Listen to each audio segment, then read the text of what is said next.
Assalamualaikum warahmatullahi wabarakatuh. My name is Amalyia Putri Harahap. Today I will tell you about the passion and the power of passion and difference. When I was 27 years old, I left a very demanding job in management consulting for a job that was even more demanding, teaching.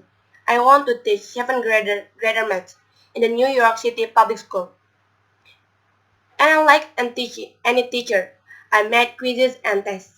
I gave out homework assignment. When the work came back, I calculated grades. What struck me was that IQ was not the only difference between my best and my worst student. Some of my strongest performers did not have stratospheric IQ scores.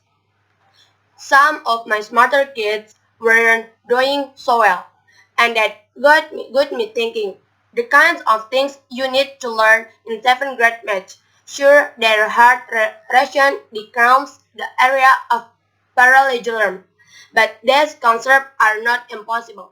4 years of teaching, I come to the conclusion that what we need in education is a much better understanding of student and learning from a motivational perspective, from a psychological perspective. In education, the one thing we know how measure best is IQ.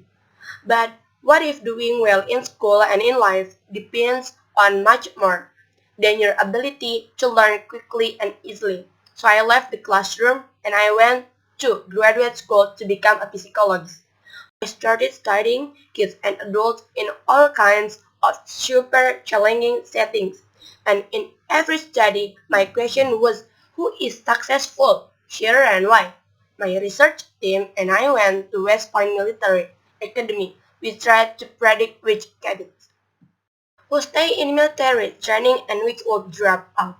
We went to the National Spelling Bee and tried to predict which children would prevent studies in competition.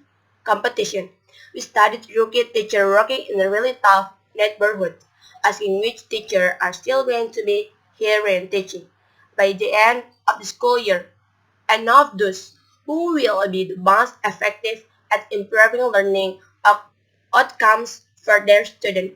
We partnered with private companies asking which of these select people is going to keep their job and who's going to earn the most money.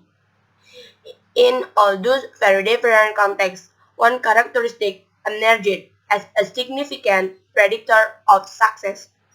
And I wasn't social intelligence, I wasn't good looks, physical health, and I wasn't IQ. It was right. Grit is passion and perseverance for very long-term goals. Grit is having stamina. Grit is sticking with your future day in day out, not just for the week, not just for the month, but for years, and working really hard to make that future reality. Grit is living like it's a marathon, not a sprint. A few years ago, I started studying grit in the Chicago Public School.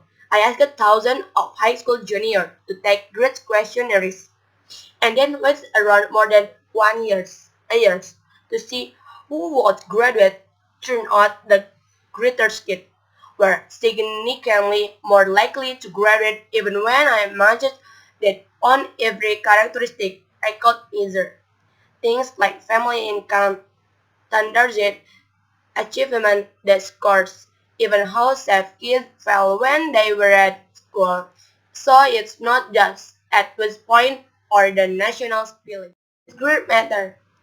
That grades matter is also in school, especially for kids at risk for dropping out. To me, the most shocking things about grade is how little we know, how little science knows about building it every day. Parents and teachers ask me, how do I bullying grade in kids?